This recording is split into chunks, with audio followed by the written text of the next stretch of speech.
Vamos a ver mieloma múltiple.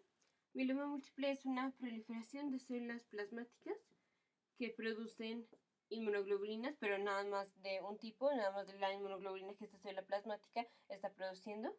Entonces vamos a tener deficiencia de todas las demás inmunoglobulinas. Entonces el paciente va a tener infecciones recurrentes, pero en total vamos a tener mucha inmunoglobulina, pero solo de un tipo, solo monoclonal. Entonces las otras que no van a estar funcionales porque no se están produciendo, por eso hay infecciones, a pesar de tener muchas inmunoglobulinas, pero como son monoclonales, solo podría atacar contra una cosa. Entonces el paciente tiene infecciones recurrentes.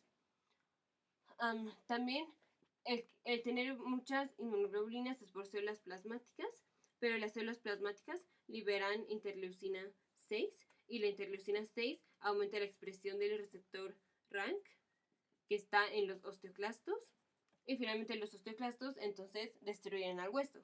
Entonces el paciente va a tener fracturas patológicas y por la destrucción del hueso va a haber hipercalcemia.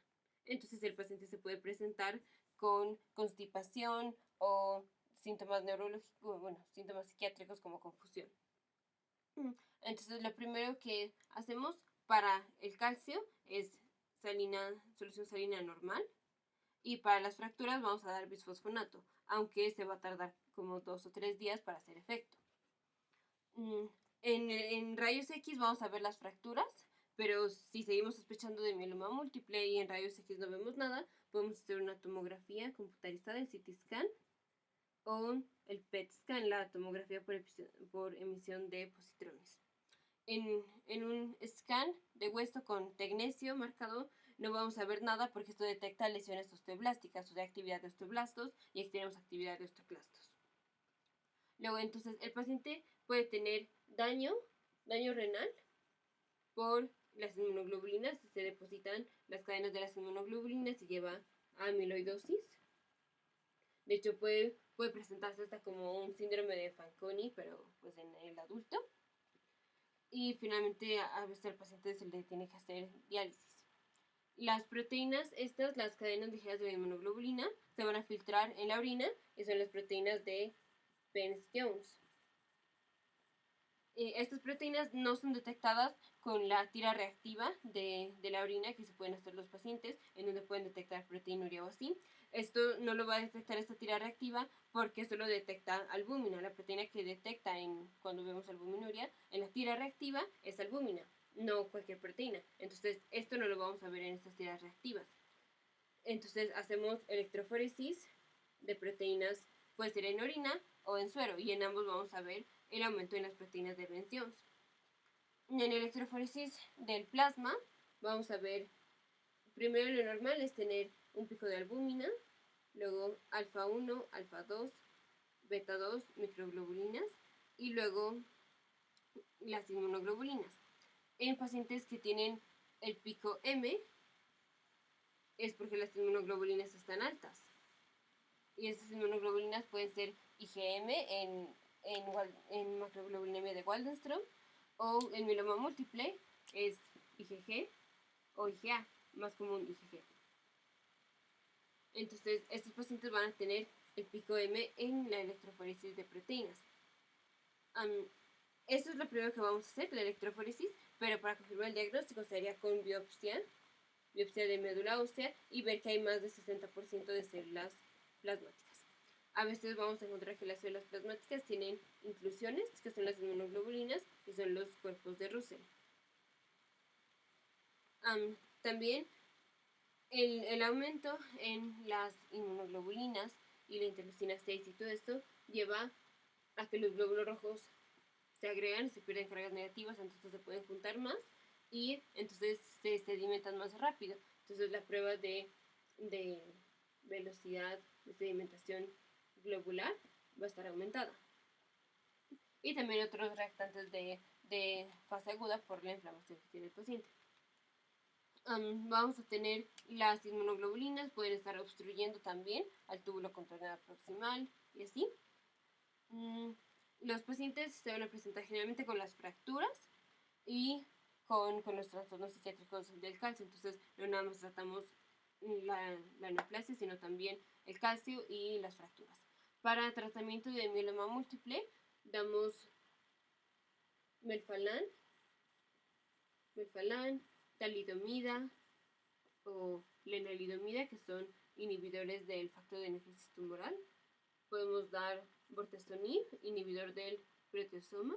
Entonces se acumulan las proteínas y se muere la célula. Y prednisona o dexametasona. Entonces, si el paciente tiene más de 70 años, damos prednisona más melfalán. Si el paciente tiene más de 70 años. Si tiene menos de 70 años, le podemos hacer trasplante de médula ósea. Y antes de hacer trasplante de médula ósea, damos talidomida o lenalidomida, cualquiera de las dos, más dexametasona o prednisona, más melfalán. Y para los pacientes que no sean candidatos para el trasplante de médula ósea, lo dejamos en dexametasona o talidomida. Entonces, para pacientes más de 70 años es melfalán y prednisona.